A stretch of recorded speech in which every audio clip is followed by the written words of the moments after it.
Boa tarde, bem-vindos novamente, uma vez mais, à Casa do Mirador, um monumento de Viseu que nos liga ao período do Renascimento e também a Casa do Polo Arqueológico de Viseu. Há pouco iniciávamos o Tinto no Branco, o festival literário, o Encontros Literários de Viseu Tinto no Branco, e agora damos um passo em frente no nosso programa com a apresentação e uma conversa sobre a coleção editorial Viseu Sabe Bem. Está prontinha. É uma caixa de 12 fascículos, uma caixa arquivadora com 12 fascículos, 12 objetos tão desejáveis como a própria gastronomia de Viseu, tão apetecíveis quanto a própria gastronomia de Viseu e que foram desenvolvidos durante cerca de ano e meio, numa altura em que Viseu se assumiu como o destino nacional de gastronomia, no ano de 2019. Empreendemos o esforço de resgatar a tradição, o património agroalimentar, culinário, gastronómico de Viseu, uma cidade cheia de pergaminhos históricos, mas também cheia de pergaminhos de bem comer e de bem beber, de bem-estar e de bem viver à mesa. Bem, esta coleção está pronta, está também publicada no site visitviseu.pt, de forma gratuita, em formato digital. Estará também disponível na página do Museu de História da Cidade de Viseu, porque não há História de Viseu sem História de Gastronomia. E hoje temos a sua apresentação formal e também uma conversa com alguns dos seus protagonistas, ou os seus principais protagonistas.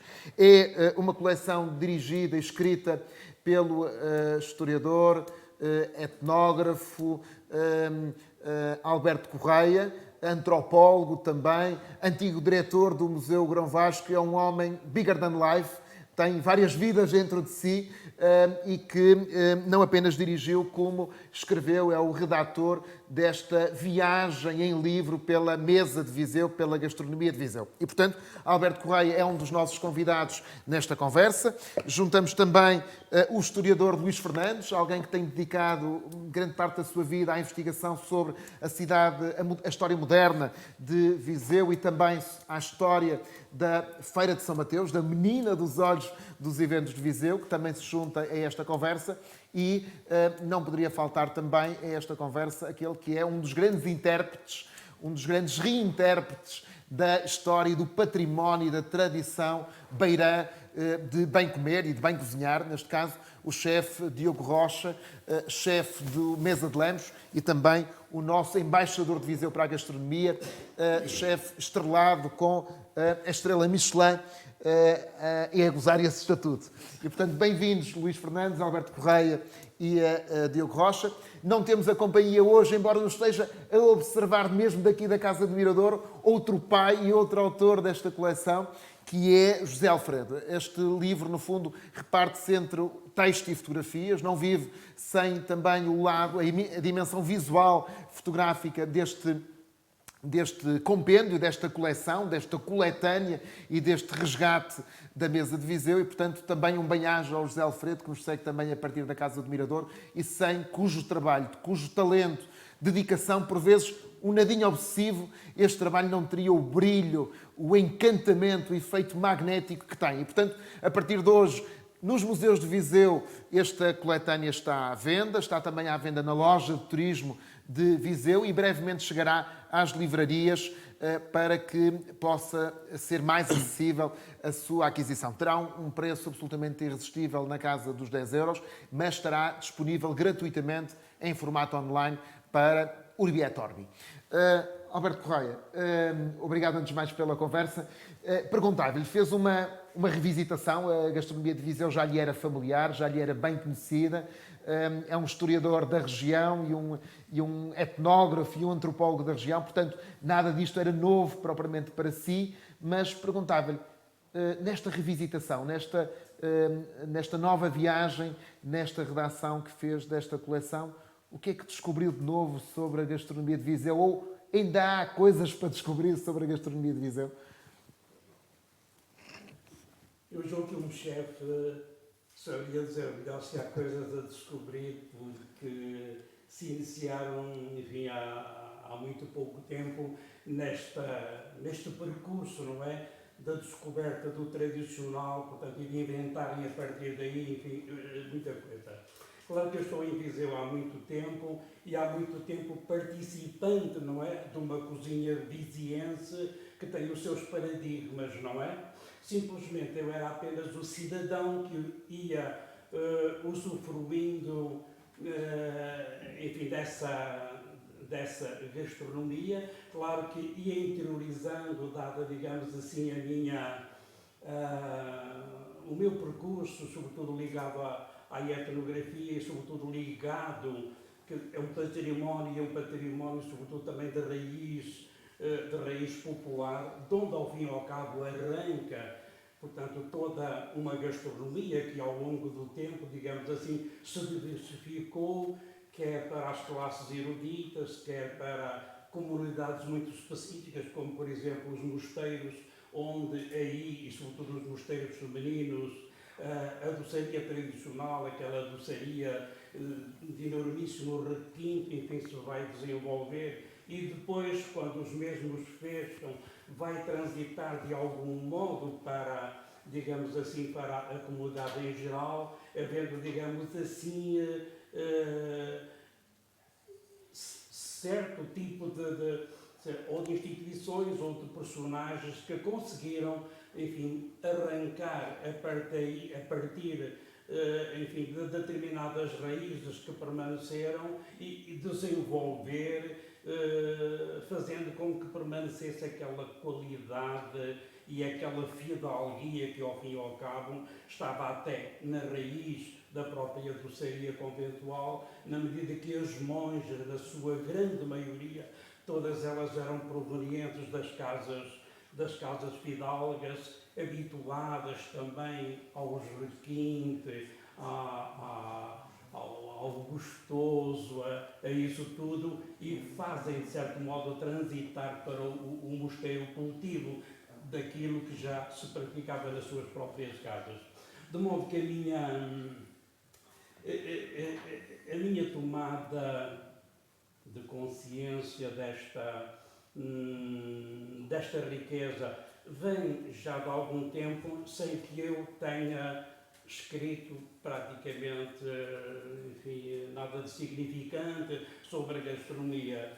E aqui apetecia-me, digamos assim, louvar o esforço do Vereador da Cultura, que nestes projetos anuais, simbólicos, paradigmáticos, em que tomam património tradicional no sentido de revalorizar, ou então projetos, enfim, mais atuais, e um deles, aquele em que eu intervim também, o da gastronomia, um projeto que, ao fim e ao cabo, vai fazer com que nós todos, aqueles que colaboramos neste projeto, tivéssemos ido às origens, aos produtos, às tecnologias, aos objetos, à conversa com todos os interventores, fossem as velhas cozinheiras que antigamente preparavam as bodas e os casamentos, ou sejam os novos cozinheiros das grandes casas de restauração, muitos deles ou muitas delas vindo dessa matriz popular de elevação e que depois, mercê dos cursos de atualização, digamos assim, encontraram outras performances, mas onde está aquela matriz originária? Onde estão os produtos?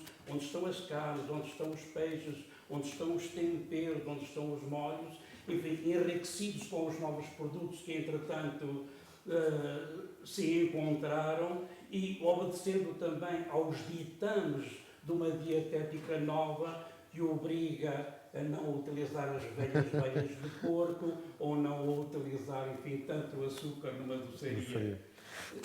Alberto Correia, nós temos aqui uma coleção, portanto eu vou aqui recitar os produtos gastronómicos ou os tópicos gastronómicos que fazem parte desta coleção.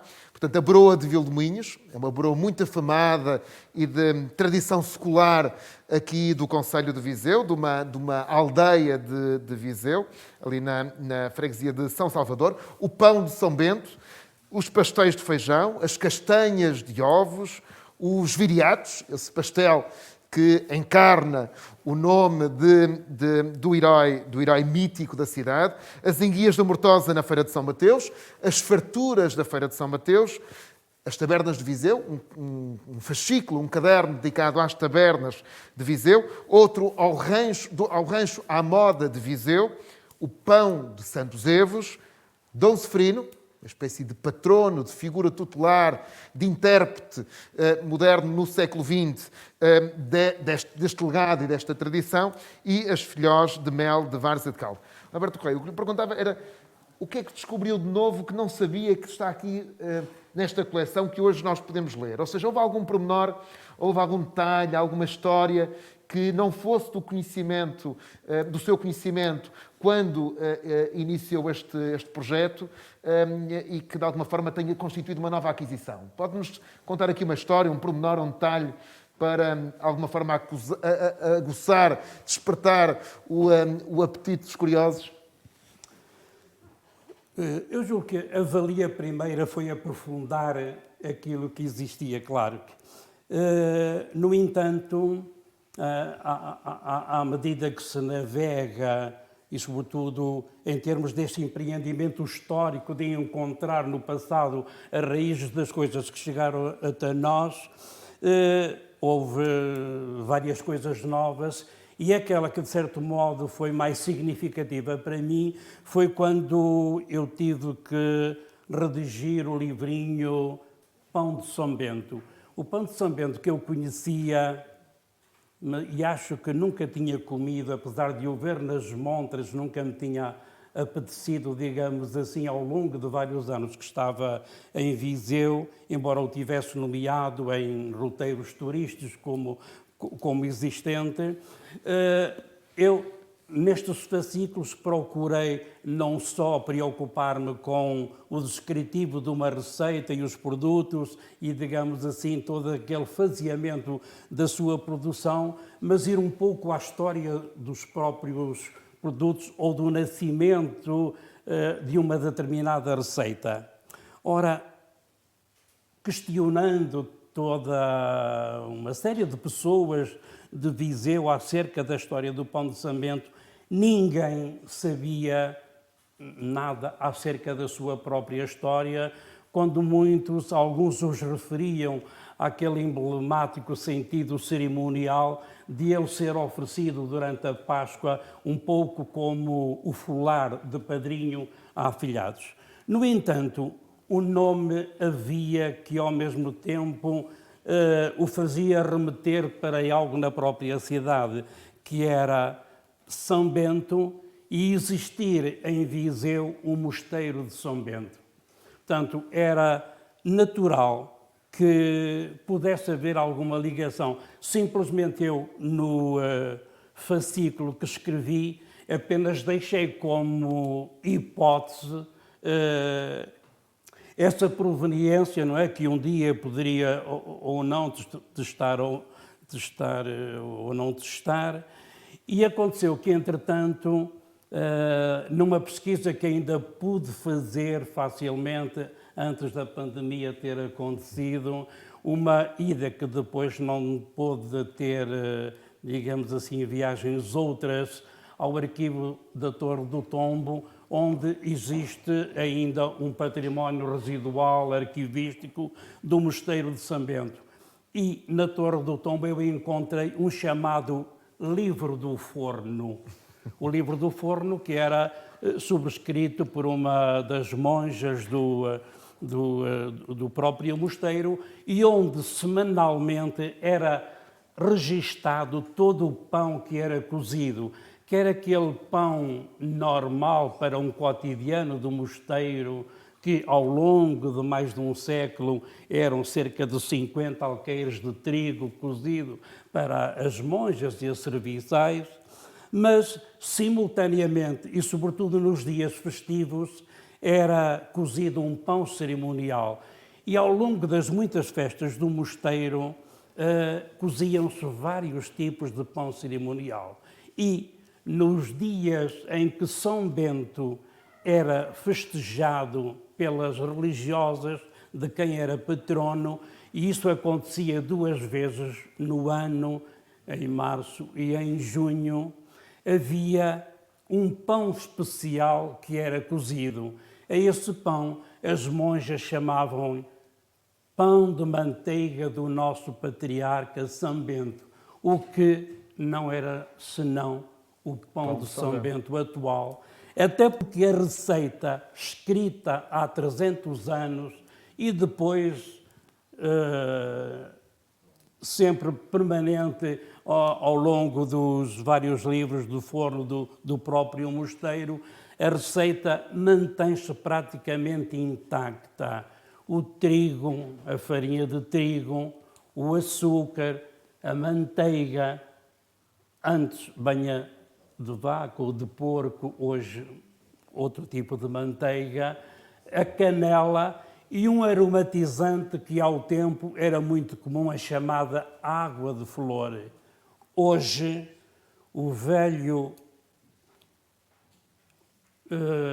pasteleiro cuja receita nós recuperamos, mas ao fim e ao cabo muito próxima de todos os outros, sobretudo mais dentro dos padeiros que dos pasteleiros propriamente ditos, mas o padeiro que forneceu a receita que está no opúsculo em distribuição tem exatamente a mesma receita que as monjas do mosteiro praticavam há 300 anos. A única diferença é que, em vez do aromatizante que era a água de flor, hoje encontram outro aromatizante que passa simplesmente por uma raspa de laranja ou por um pouco de sumo de laranja como aromatizante. Diogo Rocha, sabias esta história da receita com 300 anos do pão de São Bento? Olha, é uma coisa extraordinária, não é? boa tarde a todos. Não é? Deixa-me só interromper-te para fazer um apelo a quem nos segue através do site ou das páginas de Facebook associadas ao Tinto no Branco, que quem nos segue poderá deixar questões, perguntas em concreto nas caixas de comentário para que nós possamos trazê-las aqui à conversa. Diogo, desculpa. Cumprimentava obviamente quem nos vê e ao painel, os nossos colegas que estamos aqui, porque falamos todos da mesma coisa, portanto podemos associar-nos. Temos todos nós gostamos de comer, todos nós gostamos de comer. Sim, exatamente, todos, que é uma coisa que nós às vezes dizemos que não somos grandes especialistas, mas se há coisa que nós fazemos todos os dias na nossa vida normalmente, de uma forma normal, não é? É comer. Portanto, provavelmente deve ser a coisa que nós todos os dias repetimos. Portanto, somos especialistas, estamos aqui 4 especialistas e com certeza outras pessoas que nos estão a ver, que por acaso são 4 homens, mas nós vamos juntar uma senhora aqui ao barulho que se chama Dona Santana, porque nós, os homens em Viseu, também temos por isto por hábito, gostamos imenso das nossas mulheres e também, historicamente, gostamos também de as fazer sobressair e Quinta de Lemos é um exemplo. Os nossos vinhos habitualmente têm sempre esta referência às mulheres da família, quando são monocastas têm o nome da monocasta. Este caso é um Dona Santana, que é a avó do Celso Lemos, que é o grande empresário do mundo, não é só de Viseu, é um grande empresário do mundo inteiro, e que tem nesta homenagem, neste vinho que é um Santana 2010, estão aqui as 4 castas principais do Dão, Toriga Nacional, Tita Roriz, Jaian e Alfecheiro, portanto é um blend. Isto é feito com... extraordinário. Sim, ele tem 15 meses de barrica, isto é feito com o Hugo, seria a pessoa indicada, não sei para falar muito melhor que ele, mas mais uma vez, se nós comemos também bebemos, portanto também nos sentimos especialistas para podermos começarmos a beber e eu acho que as conversas até fluem sempre um bocadinho melhor quando há vinho e em especial vinho do Dão. Já dizia o Tchekov que o vinho e a música são um extraordinário saca-rolhas. E, portanto, o vinho é um saca-rolhas da conversa. Aliás, o vinho às vezes Fernandes tem o copo já servido com Dona Santana. O vinho às vezes dá-nos vontade de fazer música, não é? À nossa, não é? E em casa também, aliás, dizer-vos que na loja de vinhos da Rua Direita e também, naturalmente, na Quinta de Lemos, no site da Quinta de Lemos, poderão também fazer a aquisição dos vossos Sim, vinhos de Natal. e- Diogo, deixa-me e no perguntar por restaurante, si. e no restaurante Exatamente, também. e no Mesa de Lemos. Felizmente estamos Deixa-me colocar-te uma questão sobre este trabalho que temos vindo a fazer, não apenas nesta publicação, mas também na Carta Gastronómica de Viseu, que será publicada já nos próximos meses, portanto está em conclusão. Para um chefe de hoje, o património, a memória, a tradição gastronómica é um recurso, é um ativo ou pode ser um problema? Não. Como é que tu vives com isso? Não é um problema. Às vezes pode ser o problema, é a falta dele.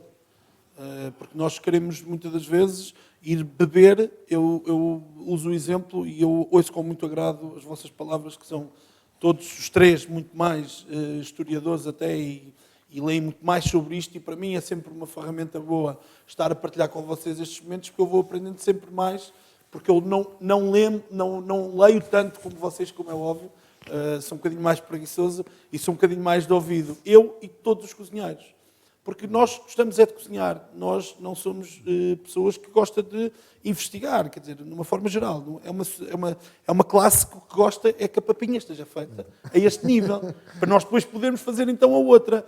Porque, por exemplo, no caso, o que nós temos aqui é algo, eu acho que isto que é um ponto de ignição de qualquer coisa que Viseu tem que ter cada vez mais, que é precisamente este património no ponto de vista da gastronomia, que é preciso ir descobrir mais, é preciso ir mais além, para eu e os meus colegas e todas as pessoas que estejam na restauração, depois podermos ir beber esta informação. De forma tranquila, de forma isto são com palavras acessíveis. Porque muitas vezes também é preciso transformar isto, que seja tudo acessível para nós depois também podermos entender. Deixa-me dizer-te que esta coleção e estes livrinhos são de uma leitura muito prazerosa.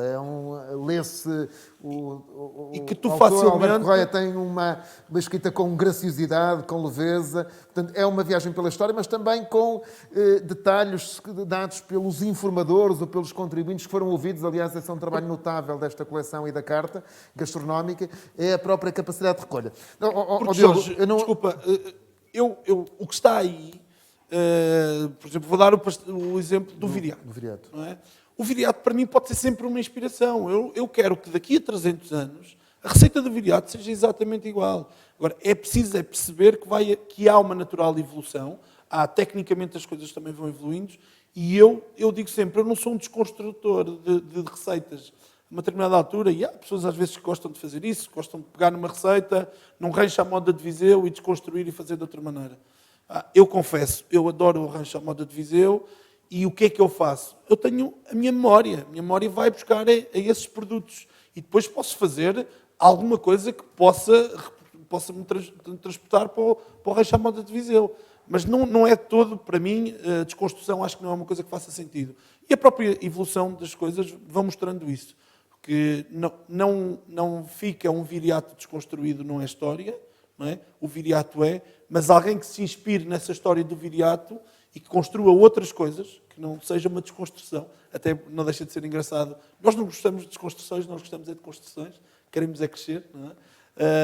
E vamos beber, é isso que é e bem, e aí já a homenagem foi feita e eu reforço, também a tua perseverança e resiliência, que é uma palavra que se utilizou muito este ano, mas felizmente nos últimos anos em Viseu, a ti e todo o executivo, como é óbvio, parece que era uma palavra que já cá estava, portanto já foram resilientes em várias coisas, e pronto, e esta parte da gastronomia, para mim, claro, eu também estou aqui a puxar a brasa à minha sardinha. Não é? Esta é a que eu tenho que defender. Tenho já aqui uma pergunta que me chega do público, é uma questão muito frequente, é uma pergunta prática, embora e enquadrada de alguma forma com a doçaria de Viseu, que tem que ver com a harmonização dos nossos vinhos com a nossa doçaria. Não é? Muitas vezes procuramos os vinhos fora da região para poder acompanhar a nossa doçaria. Eu já tenho uma pergunta um bocadinho mais concreta para ti.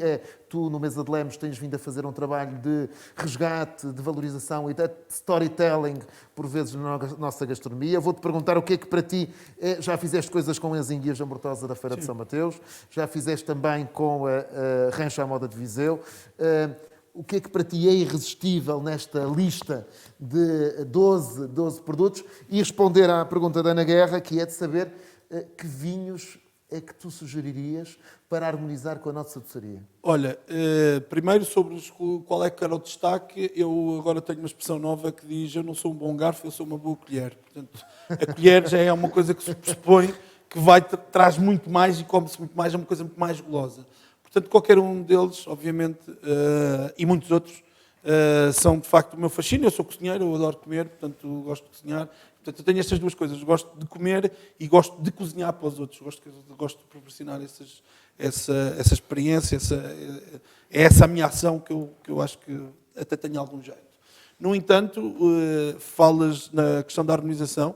Para nós deixa-me dizer também ainda que eu, por acaso, trago a jaleca vestida porque também vinha fazer de um trabalho, mas é uma jaleca que nós honrosamente trazemos e partilhamos com todos nós porque a sentimos e a este nível, portanto, no caso nós temos um restaurante agora com a Estrela Michelin, que é um reconhecimento internacional, que foi destacado para Viseu e sentimos isso também da região, por várias razões, por várias coisas que foram acontecendo. E somos talvez dos poucos restaurantes do mundo inteiro que têm vinhos de produção própria. O que quer dizer que estamos a falar de um restaurante que é a maior bandeira de vinhos do Dão, indiscutivelmente. Porque estamos a falar de um restaurante com uma projeção nacional, obviamente, e internacional. Não fugindo à questão, porque para mim estas questões são fáceis porque é o meu dia-a-dia. Por exemplo, tu falavas nas enguias. As enguias têm um grande problema, que é o quê? É a acidez, é o vinagre. Então o vinagre, normalmente com o vinho, em que entra ali numa guerra. Então nós cozinheiros, quando estamos a fazer até estes jantares que têm um bocadinho 7 ou 8 variedades de vinho, nós tentamos baixar um bocadinho os níveis de acidez, precisamente para que ele não entre muito em guerra com os taninos, com tudo isso dos vinhos tintos. Agora, nós felizmente no Dão já temos espumantes rosés brancos com madeira, com sem madeira, e aí, por exemplo, nas enguias, um espumante, acho que essa é uma coisa que funciona lindamente. E para a doçaria, para a Ana Guerra ficar satisfeita? A doçaria, o que é que tu... Nós já temos, por exemplo, o Carlos Lucas tem agora uma coisa que se chama sono de vindima, que é uma coisa que não é uma colheita tardia. Eu confesso, partilho da opinião neste enólogo em causa, que também vai estar connosco nestes dias, não é? Que é a colheita tardia, pressupõe-se que tenha um bocadinho mais de acidez, que seja, ali é um sono, ele diz que adormeceu a vinha e depois vinificou, mas tem quantidade de açúcar e tem alguma acidez. Tem um grau de 15 graus, por exemplo. Nós próprios, o Hugo também, e aí já é uma espécie de uma colheita tardia, mas em vinho tinto. Portanto, quando nós estamos nos doces, o que é que nós podemos fazer? As harmonizações, isto é uma coisa de escola, não é? Nós aprendemos que elas podem ser de contraste ou de harmonização por simbiose, não é? Que é, nós temos uma coisa doce, vamos então colocar um vinho doce. Portanto, se tivermos um próprio espumante doce, nós podemos usar. Agora, se tu me perguntares quais é que eu mais gosto, eu gosto muito mais das outras. Aliás, para mim tudo que é confusão é que eu gosto. Não é? Eu gosto mais quando as coisas... Portanto, não há regras pré-estabelecidas. Não. Podemos dizer isso à Ana Guerra. Mas a Ana Guerra, embora possa haver eu posso vinhos deixar de aqui algumas... colheita tardia, espumantes... Sim, eu posso deixar algumas dicas, que é, normalmente pela cor. Se tiver um assado, por exemplo, assim de vinho tinto, ou um assado até escuro, provavelmente pode ir para um vinho tinto, que a coisa vai correr bem. Se tiver um prato mais claro, e não deixa de ser engraçado, visualmente, se tiver uma coisa mais clara, pode ir para um vinho branco, normalmente as coisas... Ou até um vinho... E a mesma tinto. coisa se aplica na doçaria, é isso? Igual.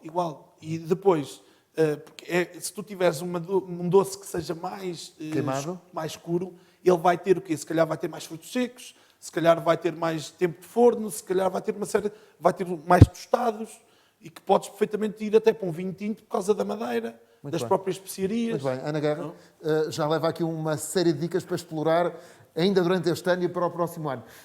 Já vamos agora mudar de protagonista, Luís Fernandes, mas antes deixava o Dr. Alberto Correia a pensar numa questão que nos chega também do público, é de saber se há alguma tradição de culinária ou de doçaria em Viseu associada ao Natal. Ou seja, se relativamente ao Natal, à quadra de Natal, se poderíamos destacar para o país alguma tradição gastronómica. deixou pensar sobre o assunto. Vamos ao Luís Fernandes, porquê? Porque a nossa coleção Viseu Sabe Bem, a coleção editorial que estamos a lançar, toca também num evento, num certame que tem uma enorme tradição histórica, mas também afetiva, social, cultural em Viseu. Estou a falar da Feira de São Mateus. E a Feira de São Mateus é também um lugar de sabores, Luís. Tu tens dedicado grande parte da tua vida também a estudar a Feira de São Mateus, a cidade de Viseu. O que é que a feira criou nos paladares? Bem, para já a coleção já dá uma boa resposta, porque dois dos paladares que a feira criou e, no fundo, transmitiu para toda a cidade é precisamente as enguias e as farturas, por motivos diferentes, não é? Desde no século XIX é muito típico, nós temos nas feiras o peixe que vem do litoral para Viseu, Guarda e outras zonas do interior, e efetivamente nós temos claramente indicação desde o século XIX, pessoas a vender as enguias na feira, além do outro peixe, a sardinha, e mais tarde a serem consumidas. Temos mesmo boas descrições já em 1914, uma descrição fantástica da rua das enguias e depois, mais tarde, as pessoas a levarem as enguias para consumirem numa outra rua, onde, em várias tendas, onde também podiam comer outros pitéus da região, se sentavam a comer as enguias. E com bom vinho. Uma das coisas que a Feira de São Mateus sempre teve, e os anúncios da imprensa do século XIX, século XX, transmitem-nos isso, é a indicação dos melhores vinhos das colheitas daqui da região e a senhora da Tasca A ou da Tasca B anunciava todos os anos que tinha vinho, por exemplo, de Corvos, que na altura era um dos mais estimados. Ou do senhor comendador não sei o quê, que tinha tido uma medalha, algures, houve um que foi até à Exposição Internacional de Paris, ainda no século XIX. Portanto, a coisa já se fazia com algum marketing, não é um pescar de olhos óbvio, mas quase, não é? Ao nosso moderador, mas é verdade que já havia essa harmonização possível de eu vou à Tasca para comer pitéus, mas eu sei que tenho o vinho A, B ou C que é já muito conhecido na zona. Agora, o que é curioso é que a feira, e refiro-me particularmente à feira para a qual estamos mais bem informados sobre gastronomia, que é a feira do século XIX e XX, a feira tem estas duas dinâmicas. Uma é introduzir novos sabores, as enguias, que já era uma tradição desde o século XIX, pelo menos, e as farturas, que depois aparecem em 1913. As farturas são um doce de feira, isso nós sabemos. Eu nunca tinha colocado, e a culpa é deste senhor, como é evidente, que um dia perguntou-me quando é que aparecem as farturas na feira. Eu, desde pequeno, como farturas em qualquer feira, sempre estiveram cá. E, na realidade, foi muito interessante descobrir, pouco a pouco, e agora, mais recentemente, ainda descobri mais algumas coisas, o modo como as farturas se foram introduzindo nas feiras populares de Lisboa e depois foram passando, pouco a pouco, para a província, principalmente pelas famílias de fartureiros que depois tinham, por exemplo, uns iam para a zona do Minho, outros vinham aqui mais para as beiras, e no meio disso tudo, o tal Luciano, que, aliás, o Dr. Alberto Correia também descobriu e se fascinou, foi um homem que trouxe várias experiências novas para a feira, o cinema com ar-condicionado à moda, enfim, em 1913, na medida possível, e associou as farturas a essa experiência de cinema, que em si mesmo também era uma experiência que nós podíamos ter em várias feiras populares. É curioso essa junção, mas esses são os dois sabores que nós podemos dizer que foi a feira que introduziu. Hoje em dia há outros, mas esses dois são os distintivos. O que é curioso depois de ver é no retorno e olhando para as tradições gastronómicas da região, é que a feira do século XIX e século XX é também um mostruário, as pessoas queixavam-se aqui há uns anos que isso já não era tanto assim, mas é um mostruário também do que em cada momento nós estamos, não tanto a promover, que, enfim, na Primeira República, no século XIX não era essa a questão, mas que estamos a saborear também no nosso dia-a-dia. Um exemplo, até aos anos 50, não se fala tanto da questão do rancho, que é algo mais tardio nas nossas tradições em termos de tomarmos isso como prato, quase bandeira da cidade, em termos de carne, mas é a vitela assada no espeto, no fundo a vitela à moda de Lafões, que é recorrente em toda a região, e que, a certa altura, já a feira, no finais do século XIX e século XX, está um pouco decadente, mas há uma coisa que as pessoas vêm sempre fazer à feira, é comer e beber e conviver, no fundo, aquilo que agora nos é um pouco interdito de modo tão óbvio, mas havia um colunista que dizia, bom, a feira não tem já grandes motivos de interesse, mas há pessoas que fazem o caminho de propósito para vir comer vitela assada na feira.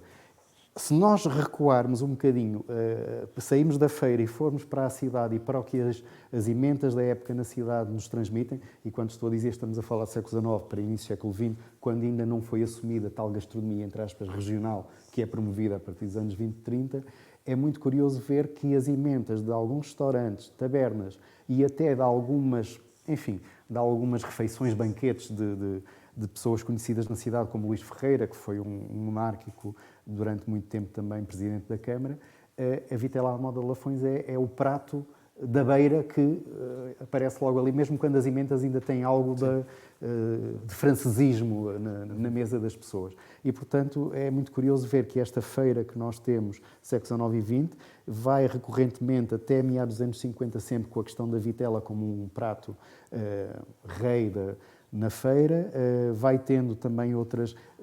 Percebemos que há doçaria, mas nunca nos é dita qual. Percebemos que é como noutras feiras de doçaria daqui da região, embora não nos seja claramente indicada, e depois só a partir de um certo momento é que a fartura, desde 1913, e o rancho mais tarde começam a ser muito falados na feira. Portanto, há estas duas dinâmicas da feira muito interessantes.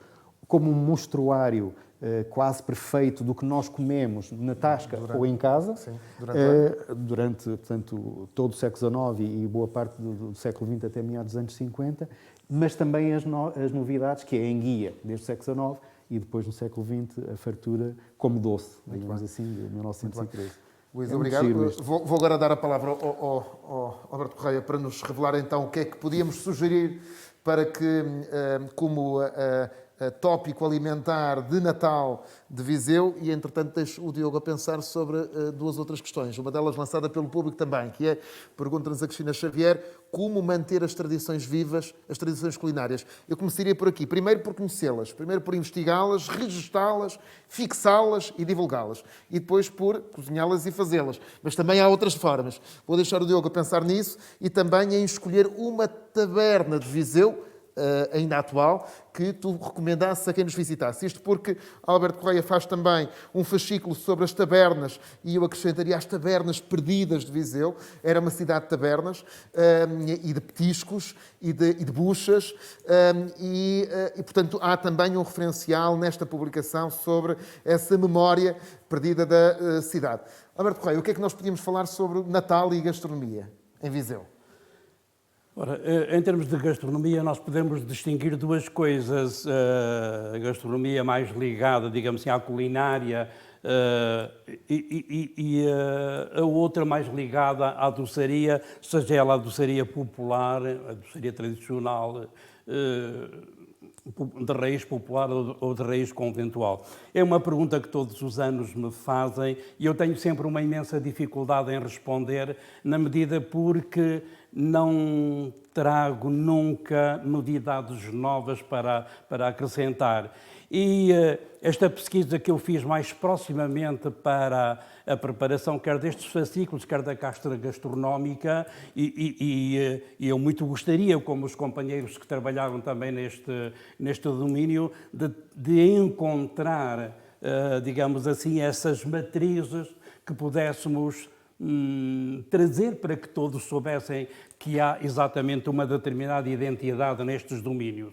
Ora, nesta pesquisa que eu fiz também em termos, por exemplo, de algumas comunidades que nos deixaram um repositório de gastronomia, fosse, por exemplo, o Colégio Seminário, que ao longo de séculos vai inscrevendo nos seus livros, não exatamente as emendas, mas os produtos que são utilizados, enfim, numa culinária de cotidiano ou festiva, seja na Páscoa, seja no Natal, no dia do Santo Patrono ou outros. E, por exemplo, a nível do Natal, encontra-se um serviço de doces em alguns anos, por exemplo, no seminário, que é uma instituição pobre e que não tinha efetivamente dinheiro para... enfim, para aguentar produtos dessa natureza.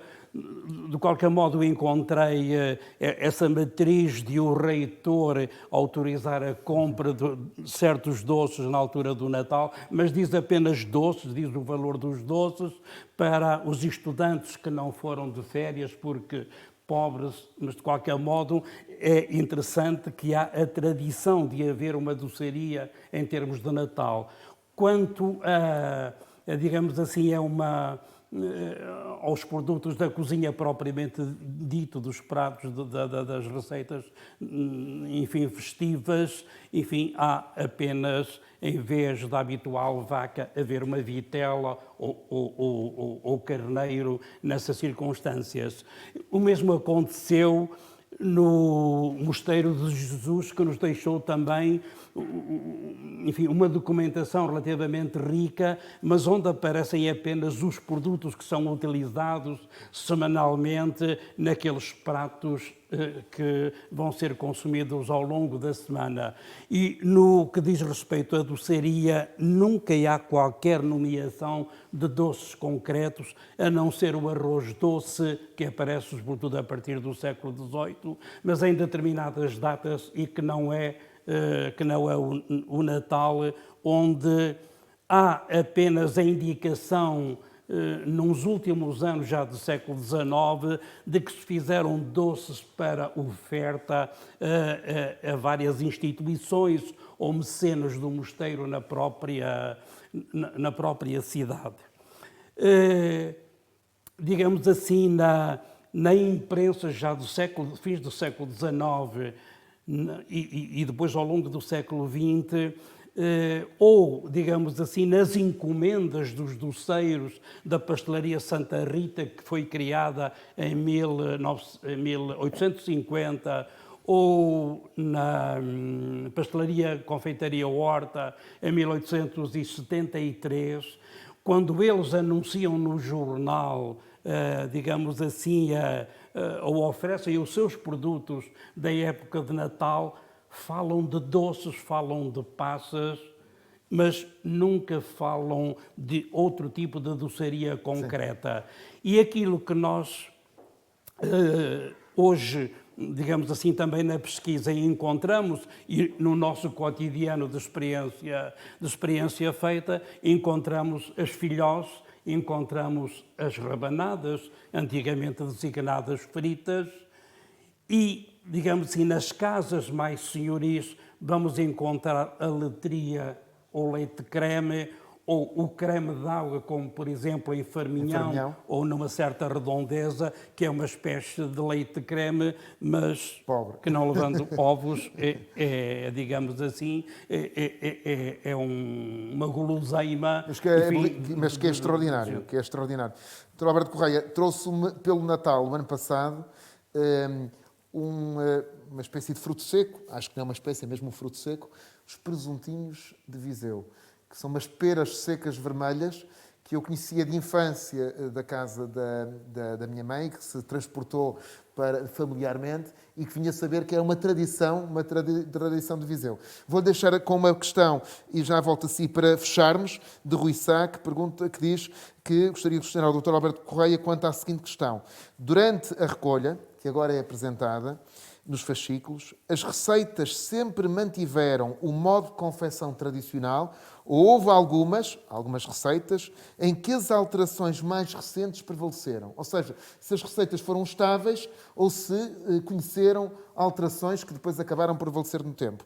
E responder ao Rui Sá, dizer que, naturalmente, cada caso é um caso, mas que esta recolha se baseou não apenas em pesquisa documental, em nova pesquisa documental, mas em muitos casos também em recolha de testemunhos diretos.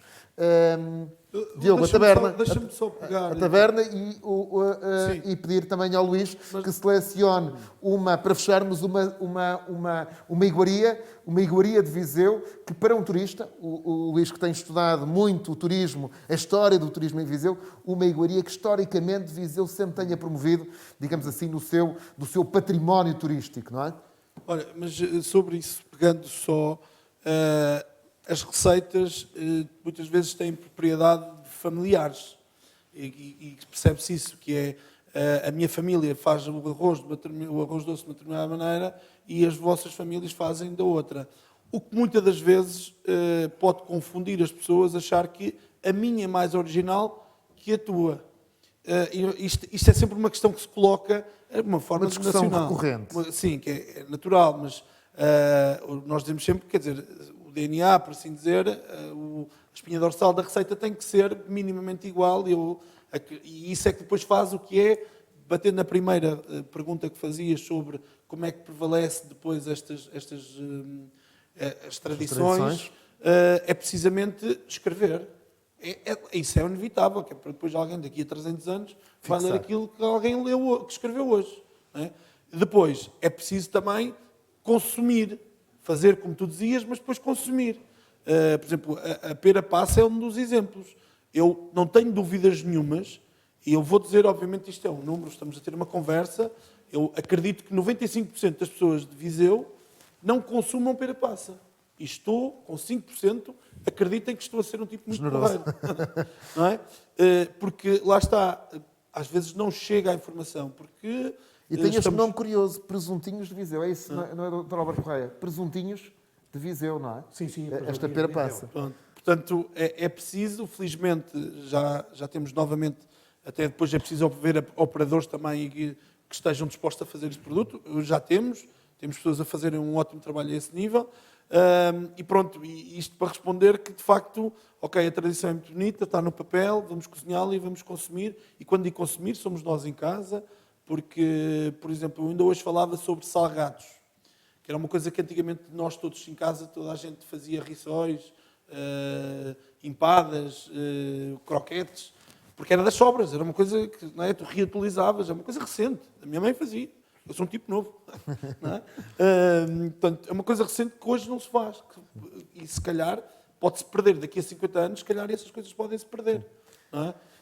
Mas em relação a... O que é que um chefe Michelin escolhia numa taverna, ou que taverna de Viseu? Eu não quero estar a ser injusto, mas para mim é a taberna, e toda a gente que me conhece sabe aquilo que eu vou dizer. Tu sabes, toda a gente sabe que eu vou falar no Senta Aí, porque de facto é o ambiente de taberna que eu gosto. Tem bons produtos. É maçãs discas de fígado com uma taça. A minha preferida é a os Santos ovos de polvo. Não, a Santos de polvo. Pronto, mas é isso. Mas se nós consultarmos aqui, estava a passar, todos estes, o polvo, o bacalhau frito, portanto, as iscas, os ovos verdes, por exemplo, e para mim é o sítio de referência. Eu próprio, quando recebo pessoas, gosto de levar lá, porque as pessoas são simpáticas, e identifico-me, e acho que a cidade também se identifica com aquele espaço, e pronto, e já sei que tu não me vais deixar falar mais, mas eu não quero deixar de aproveitar este momento e que as pessoas que estejam, e que, de facto, tudo isto que nós dissemos, falámos uma palavra que era consumir, não é? Portanto, estamos agora, e eu desafio que toda a gente consuma aquilo que Viseu tem para oferecer, desde a restauração, o comércio, na brilhante campanha que a Câmara, felizmente, também está a ajudar. E agora precisamos que as outras pessoas também nos ajudem. E pronto, e vão ao Senta Aí, vão ao A, ao Z, ao B, ao C, e obviamente ao Mesa de Lemos. Naturalmente. E aproveito também para desejar bom Natal a todos e bem-aja mais uma vez. Obrigado, Diogo. E vamos continuar todos com grande força. Chefe de Mesa de Lemos, embaixador de Viseu para a gastronomia. Luís, o que é que um turista não pode perder? Deixa-me só duas notas antes de ir a essa. Em primeiro lugar, esta coleção já é ela própria um pitel e eu gostaria de lembrar. É verdade, é absolutamente apetecível. Ela nasceu de uma ideia tua, quando foi do ano de gastronomia, e de algo que é incomum nos municípios. Numa altura em que a gastronomia, devido aos nossos chefes, está cada vez mais a afirmar-se e que universidades como Coimbra têm agora mestrados e doutoramentos em gastronomia, ligando quem está desse lado a trabalhar e quem está a investigar, é um dos poucos casos em que a linha de conhecimento era uma das linhas de ações era a linha do conhecimento e este é um dos produtos que estava previsto. E, portanto, acho que quando falamos de gastronomia e de cultura, comer é também entrar na cultura de um território e estas histórias permitem-nos contar novas histórias a partir da gastronomia. Primeiro ponto. A segunda, pera seca, chama-se pera de Viseu, não porque fosse produzida em Viseu, nem é o território de origem dela, é muito mais ali para a zona da Serra da Estrela, Ceia, Priadiano, mas porque era precisamente comercializada até os anos 30 para todo o território, nomeadamente para o Porto, através da Feira de São Mateus. Daí ter-se chamado... Isto é verídico, quem trata dessas produções é que conta essas histórias. Luís, o que é que um turista não pode perder? Para um Natal assim mais doce, as castanhas de ovos, não só que são as minhas favoritas, mas porque há uma pequena história em torno delas.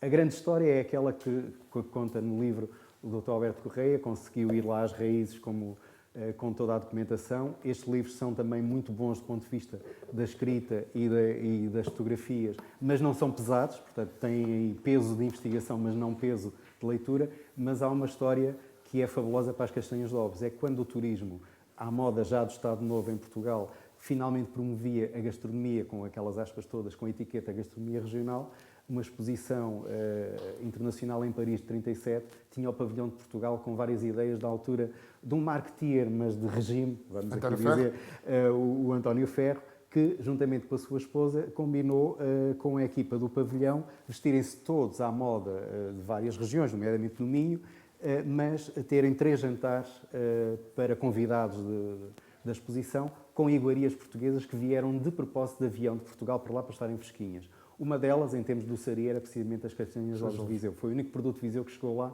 em 37 e é curioso, a partir daí que começa-se a ver nas próprias revistas de turismo e nos guias de turismo a promoção sempre de um dos itens de Viseu tem que ser a castanha de Ovos. Incontornáveis. Incontornáveis. Alberto E bom Correia, Natal a todos, claro. muito obrigado, Luís. Alberto Correia, as receitas sempre foram sempre estáveis, conheceram alterações e foram essas alterações que acabaram por prevalecer no nosso tempo? Não, eu julgo que o receituário é dinâmico. É dinâmico por natureza, mas só até certo ponto, porque em termos historiográficos nós vemos que praticamente não há receitas escritas, a não ser nas comunidades monásticas que procuravam preservá-las para as manterem, e ali, portanto, não há exatamente um grande dinamismo, na medida que elas permanecem porque escritas. Fora disso, elas não são escritas e não temos praticamente grandes receituários. São muito poucos que só ultimamente até se vão descobrindo e vão aparecendo, enfim, em termos de trecho de revista. E eram, digamos assim, as avós, as mães, as filhas, era nesse quadro que a transmissão se fazia. Portanto, a filha vai, ao fim e ao cabo, processar todo um caminho, como a sua mãe foi, porque com ela aprendeu.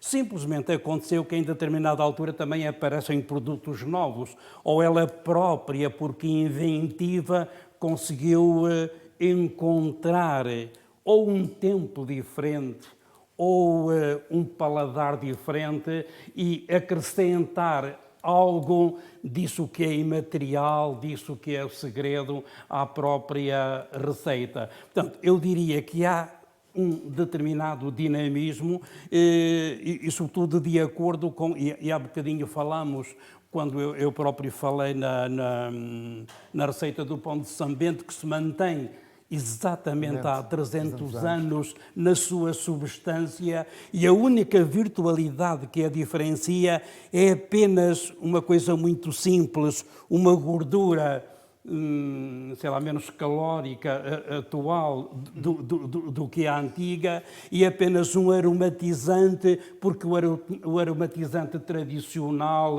muito, digamos assim, muito caseiro, a água de flor, se deixou de produzir. Portanto, há um relativo dinamismo, mas na grande permanência. Matriz. Muito bem. Da Broa de Vil de Moinhos ao rancho à moda de Viseu, das enguias às farturas da Feira de São Mateus, do Sentaí até ao Mesa de Lemos, dos brancos aos tintos, tinto no branco.